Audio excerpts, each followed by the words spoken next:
What's up, ladies and gentlemen? So today I'm going to be reviewing you guys Peter Jackson's King Kong. Now, Peter Jackson's King Kong is sort of a action movie and adventure movie where they, finally meet King Kong on Skull Island. Skull Island is originally revered as sort of a myth and legend to the islanders and the villagers on this island. And Darrow is kind of thrust in this sort of quest where she, goes from being sort of a vaudeville actress to being kind of lured in by Carl Denham's character in the film on the SS Venture, which eventually crashes into Skull Island. And then eventually she's taken via the villagers to meet King Kong. King Kong is this legendary godlike creature where the villagers sacrifice humans, mostly human females, to this beast. He's so revered that usually it's human females that are kind of taken away by Kong. But in this instance, the rescue team, played by Jack Black, Adrien Brody, as well as other cast and crew of characters, go to rescue her, and Darrow being played by Naomi Watts. And this is sort of a homage to the 1933 version of King Kong.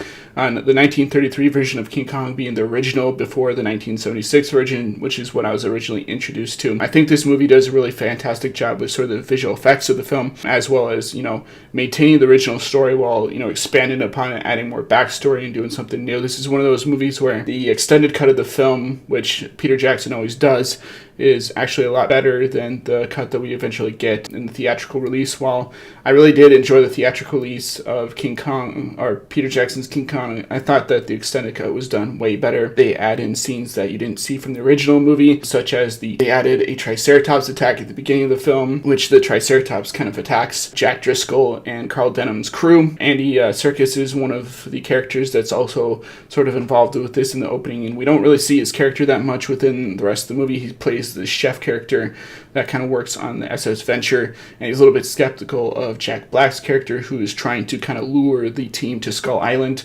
Skull Island being this mythical place that people don't really know if it's legit or not. Once they finally make it to the island, I think a lot of them start to believe that this place is real, but they eventually see that there's something a little bit weird going on with like prehistoric creatures such as dinosaurs, like the Brontosaurus chase sequence at the beginning of the film, which is fantastically done, where you see the Brontosaurus kind of toppling over the crew as they're being chased by velociraptors. That leads into the scene where they're going searching for Anne, and you see all these different like prehistoric creatures in the jungle. You see a little bit more of Kong's lair, where Kong lives and stuff in this film.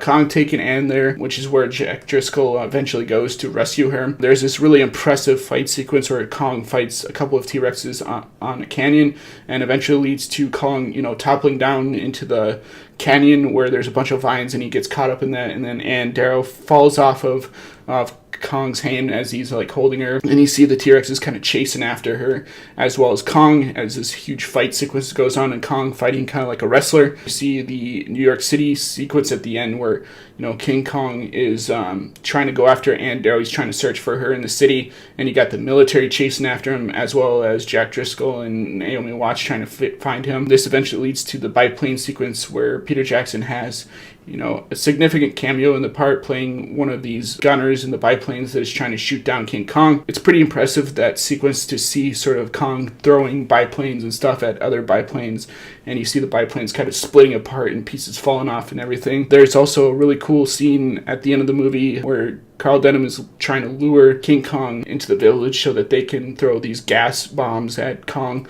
and eventually make him go to sleep. I forget the actual name of the canisters, but they're the original canisters from the 1933 movie, and they trap King Kong using nets and stuff, and then King Kong escapes and just starts wrecking shit in the village, and eventually is captured and taken to New York City, where there's this giant stage show, and Kong kind of breaks free from that, which is kind of the case because every time they try and capture King Kong, he kind of escapes in these movies. I really like the set design of these movies. I really like the costume design for the film. I think whoever did the costume design for these characters really nailed the 1933 aesthetic, as well as kind of nailing sort of the set design for that period as well. This is also a period piece, while as the 1976 version was originally sort of not a period piece. The 1933 Peter Jackson remake is definitely one that takes place in a different time period than modern times. I really like the updated graphics. I like the updated version for King Kong. I like the updated story as well.